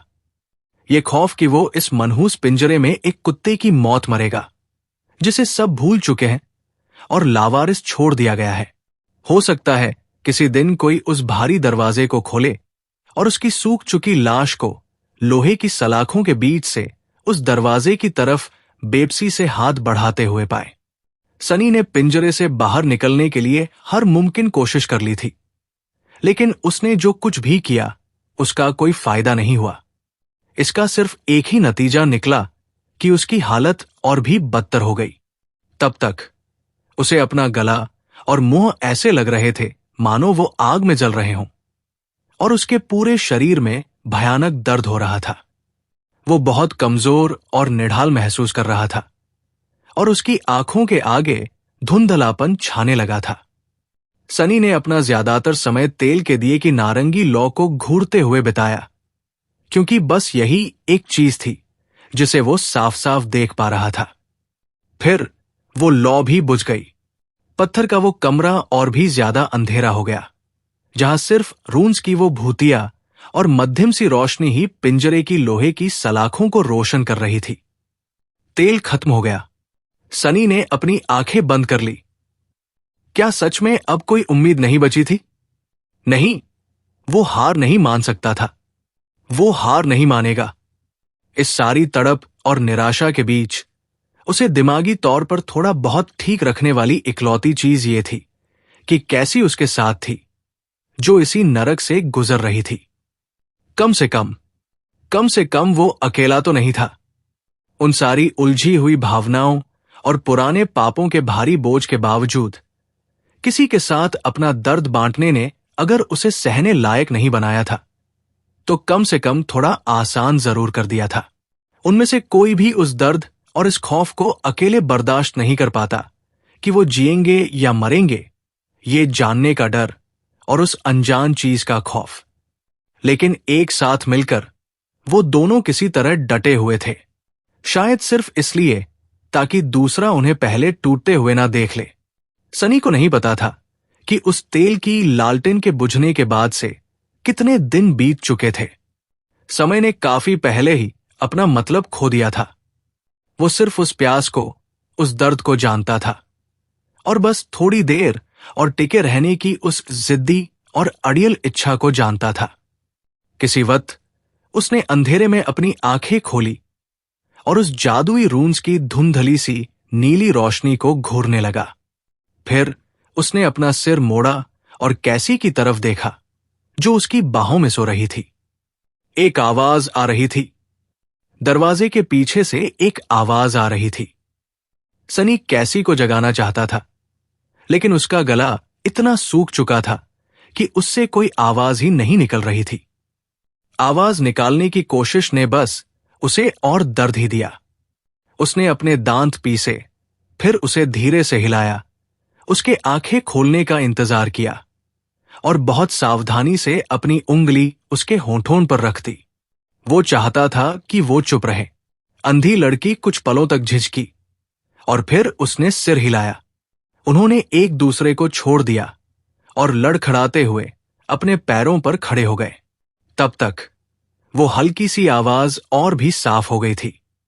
ऐसा लग रहा था मानो कोई नुकीली चीज पत्थरों पर रगड़ खा रही हो, मानो उसे धीरे धीरे उन पत्थरों पर घसीटा जा रहा हो। स्क्रीश, स्क्रीश, स्क्रीश, स्क्रीश। वो डरावनी और खौफनाक आवाज करीब और करीब आती जा रही थी। आखिरकार वो सेल के ठीक बाहर तक पहुंच गई और अचानक रुक गई। फिर उन्हें एक और रगड़ की आवाज सुनाई दी। ये वाली आवाज बहुत धीमी थी और फिर दरवाजे के ताले के खुलने की क्लिक आवाज आई। वो खुला और सनी ने पत्थर के कमरे की चौखट पर खड़ी एक धुंधली सी परछाई देखी। प्यास से लगभग अंधा हो चुका सनी ये तो नहीं देख पा रहा था कि वो कौन है या वो क्या चीज है, लेकिन खून की वो बदबू वापस आ गई थी। बस अब वो बहुत बहुत ज्यादा तेज थी। अगर कहानी पसंद आई हो तो लाइक करें, चैनल को सब्सक्राइब करें और शेयर करना ना भूलें। मिलते हैं नेक्स्ट चैप्टर में।